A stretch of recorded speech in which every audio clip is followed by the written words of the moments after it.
Bro, ನಿಮ್ ಕಾಲೇಜಲ್ಲಿ ಏನಾದ್ರೂ NSS ಕ್ಯಾಂಪ್ ಇದ್ರೆ ಮಿಸ್ ಮಾಡ್ಕೊಳ್ಳೇಬೇಡಿ. ಯಾಕಂದ್ರೆ ಫ್ಯೂಚರ್ ಅಲ್ಲಿ ಹಂಗಿರ್ತೀವಿ ಹಿಂಗಿರ್ತೀವಿ ಹೆಂಗಂಗೋ ಇರ್ತೀವಿ ಅಂತ ಅನ್ಕೊಂಡಿರ್ತೀವಿ.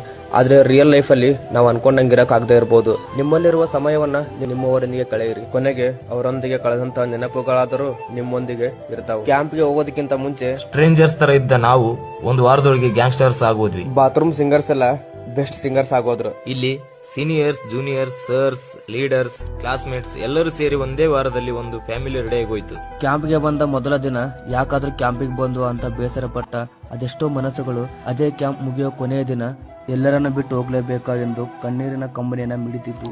ಅಲ್ಲಿ ಏನ್ ಬಿಟ್ಟು ಬಂದ್ವಿ ಅಂತ ಕೇಳಿದ್ರೆ ನನ್ನ ಹತ್ರ ಹೇಳೋಕೆ ಏನೂ ಇಲ್ಲ. ಆದ್ರೆ ಬರ್ತಾ ಒಂದು ಸ್ನೇಹದಿಂದ ತುಂಬಿದ ಒಂದು ಸುಂದರವಾದ ಕುಟುಂಬ ತಗೊಂಡು ಬಂದ್ವಿ. ನಿಜ ಹೇಳ್ಬೇಕಂದ್ರೆ ಹಳ್ಳಿ ಜನರ ಮುಗ್ಧತೆ, ಸ್ನೇಹಿತರ ಜೊತೆ ಒಂದೇ ತಟ್ಟೆಯಲ್ಲಿ ಊಟ ಮಾಡಿದ ಕ್ಷಣಗಳು, ತರಲೆ ಮಾತುಗಳು, ಸ್ವಚ್ಛತಾ ಕಾರ್ಯಕ್ರಮ, ಏನೇ ಕೆಲಸ ಮಾಡಿದ್ರು ಪ್ರತಿ ಕೆಲಸದಲ್ಲೂ ನಾನು ಇರ್ತೀನಿ ಅನ್ನೋ ನಮ್ಮ ಸರ್ಸ್, ಮನರಂಜನಾ ಕಾರ್ಯಕ್ರಮಗಳು, ಸಣ್ಣ ಪುಟ್ಟ ಜಗಳ, ಮನಸ್ತಾಪಗಳು, ಕೆಲವೊಂದಿಷ್ಟು ಸ್ವಾರಿಗಳು, ಥ್ಯಾಂಕ್ಸ್ಗಳು ಎಲ್ಲವನ್ನು ತುಂಬಾ ಮಿಸ್ ಮಾಡ್ಕೊಳ್ತಾ ಇದ್ವಿ ಅನಿಸ್ತಿದೆ.